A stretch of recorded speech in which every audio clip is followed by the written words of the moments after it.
Todo paciente que está fazendo uso de canetas emagrecedoras em algum momento vai parar no seu consultório, questionar o que está acontecendo com o rosto dele, e é muito importante que você saiba responder. Nos últimos 2 anos, os análogos de GLP-1, como a semaglutida, foram os medicamentos mais prescritos no Brasil nos últimos tempos. Agora, com o lançamento da Ozivy, a primeira semaglutida produzida aqui no Brasil, os preços vão ter uma queda muito grande e a procura vai ser muito maior também. E junto com ele, cresce uma queixa muito específica que está aumentando nos consultórios de harmonização de todo o Brasil. O paciente emagrece, fica satisfeito com a balança, se olha no espelho e percebe que o rosto ficou diferente, mais cansado, com aspecto de mais envelhecido e com a flacidez que não existia antes. O que chamamos então de rosto de Ozempic. Hoje eu vou te explicar o que está acontecendo anatomicamente com esse paciente, por que o emagrecimento rápido afeta tanto o rosto de uma forma específica e o que o profissional da harmonização facial precisa saber para conduzir esse caso com segurança e com critério clínico. Primeiro ponto importante é que o rosto de Ozempic não é um efeito colateral do medicamento, mas que quando há esse emagrecimento muito rápido e em excesso, as alterações faciais ficam muito mais evidentes. O que acontece é que o nosso rosto ele é composto por compartimentos de gorduras superficiais e profundas que dão toda a sustentação da face e todo o contorno do nosso rosto também. E aí quando a gente passa por um processo de emagrecimento muito rápido, esses compartimentos de gordura eles vão sofrendo modificações, eles vão se reorganizando, mudando a sua ocupação de espaço e é onde a gente consegue visualizar com muito mais nitidez o derretimento facial. E essa mudança por conta desses compartimentos de gordura acontecem principalmente nessas regiões de têmpora, orbicular dos olhos, região do malar e aí, consequentemente, toda a região do terço inferior sofre com essas alterações e é onde a paciente sente o olhar mais cansado, o bigode chinês mais marcado e principalmente a falta de contorno facial também. E somado a isso, a nossa pele sofre alterações também, ela vai perdendo mais espessura, vai tendo mais presença de flacidez e ainda somando com o derretimento facial por conta desses compartimentos, o envelhecimento fica muito mais evidente. Primeiro ponto importante é avaliar o quanto que o paciente já perdeu de peso e o quanto que ele ainda tende a perder, porque tudo isso vai influenciar no seu resultado final também. Nem sempre a gente precisa aguardar com que o paciente ele perca todo o peso, faça todo o seu tratamento com as canetas emagrecedoras para dar início ao nosso tratamento no consultório. Até porque o quanto antes a gente começa com algumas alternativas, com algumas estratégias, a gente já consegue evitar com aquele derretimento, aquele rosto mais envelhecido muito mais rápido. Outro ponto importante também, além de analisar o volume perdido facial, como é que está a condição dérmica daquela pele. Então, nem sempre é só falta de volume que a gente precisa reestruturar, mas também a gente precisa melhorar o espessamento daquela pele, aumentar o espessamento dérmico para que ele tenha mais firmeza, mais resistência e ainda suportar toda a nossa recuperação de volume e estruturação com os preenchedores também. Outro ponto muito importante que se deve avaliar na risca é em relação à expectativa do paciente. E esse eu digo que para estar alinhado tanto o posicionamento do profissional quanto essa expectativa do paciente é a parte mais difícil e mais difícil inclusive do que propriamente a técnica que a gente vai executar. Eu sempre falo para o paciente inclusive que o tratamento ele é um tratamento, que ele demanda tempo, é um processo no qual a gente vai construindo de acordo com as etapas o resultado final dele. Agora eu vou falar de alguns tratamentos, algumas estratégias que eu uso então para tratar, para camuflar esse rosto de Ozempic ou por conta desse emagrecimento muito exagerado. Em casos que a gente percebe uma diminuição da firmeza da espessura da pele, a gente direciona então esse paciente para os bioestimuladores ou qualquer tecnologia, qualquer fonte de estimulação de colágeno.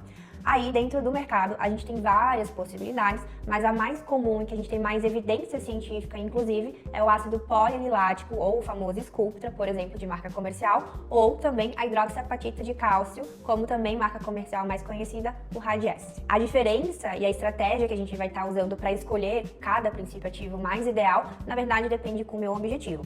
Quando eu trabalho com ácido polianilático, o meu objetivo, na maioria dos casos, é trazer mais firmeza, principalmente atrás dos meus ligamentos de retenção e aumentar essa minha espessura dérmica. Então eu vou ter que levar em consideração o cenário atual da minha paciente em relação a essa perda de peso muito intensa, em relação à idade da paciente, em relação ao quanto que eu tenho de estímulo de colágeno ou quanto que eu tenho que ter ali aumento dessa minha espessura dérmica. Quando eu escolho, por exemplo, a hidroxiapatita de cálcio, eu já tenho uma maior versatilidade em relação ao meu produto. Então eu posso trabalhar apenas para a estimulação de colágeno de modo geral, mas também, dependendo de como eu preparo ali a minha diluição do produto, a reconstituição da minha hidroxiapatita, eu posso sim também trabalhar efeitos de preenchedores. Então, em resumo, o ácido polianilático, ele é um bioestimulador que pode volumizar, dependendo da onde a gente injeta esse meu princípio ativo. Agora, a hidroxiapatita, ele é sim um preenchedor, um volumizador, que ele pode bioestimular dependendo da onde eu vou injetar então esse meu princípio ativo. E ter a clareza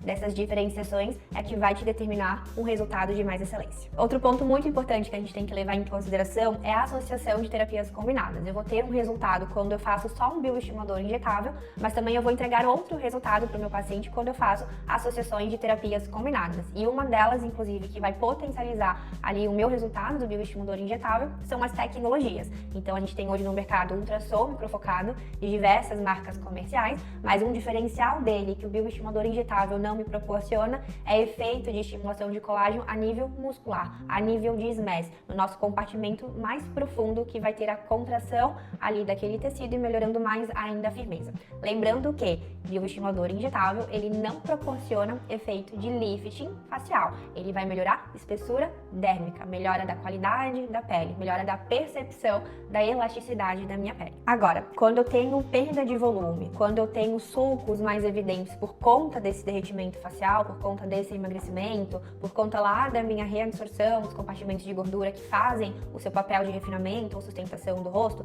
aí nesse caso eu preciso devolver esse volume perdido e aí a minha melhor opção de escolha, a minha melhor alternativa de estratégia vai ser o ácido hialurônico. E aí nesse caso, sim, o ácido hialurônico, ele é o produto, ele vai promover então de fato o lifting facial, dependendo da onde ele é injetado e com qual objetivo ele é injetado também. Assim como é importante a gente ter o domínio da escolha de qual princípio ativo de um bioestimulador vai ser mais ideal para aquele contexto do perfil de rosto do paciente, a escolha do meu ácido hialurônico também vai influenciar muito em relação a mais sustentação, a mais efeito de lifting, a mais efeito de projeção ou de volumização ali naquele meu tecido. Agora, também nada adianta a gente ter um domínio, uma clareza de qual produto escolher, qual marca comercial, aonde injetar, como preparar esse meu produto, se eu não tenho um bom olhar clínico, um bom conhecimento anatômico, e aí, consequentemente, a minha entrega de resultado não vai ser legal também. E aí eu vou te dizer que o paciente que está ali com você, ele não vai esperar você estar pronta. Ele vai chegar no consultório de quem estiver disponível, da profissional que conseguir conduzir um caso dele com mais clareza, com mais raciocínio clínico e ainda montar um protocolo mais estruturado também, e é esse perfil de paciente que vai indicar para alguma amiga. O rosto de Ozempic é um fenômeno clínico real, com um mecanismo anatômico identificado e com abordagem terapêutica muito bem estruturada. E aí, o profissional de harmonização que consegue identificar nesse paciente o que está acontecendo anatomicamente, que consegue explicar com clareza, que consegue montar um plano de tratamento com resultado muito assertivo, é o paciente que vai ficar fiel a esse profissional e é onde o profissional vai transmitir mais autoridade também. E se você quer desenvolver esse raciocínio clínico com prática real, não só na teoria, a imersão na Move Medical é para você. Aqui você atua com pacientes reais, com supervisão o tempo todo e ainda debate casos clínicos como o que a gente discutiu aqui hoje também. Agora me conta aqui nos comentários se você já atendeu alguma paciente com as mesmas queixas por conta das canetas emagrecedoras. Se você gostou desse vídeo, já compartilha com alguma amiga de harmonização facial, inscreva no nosso canal e até o próximo vídeo.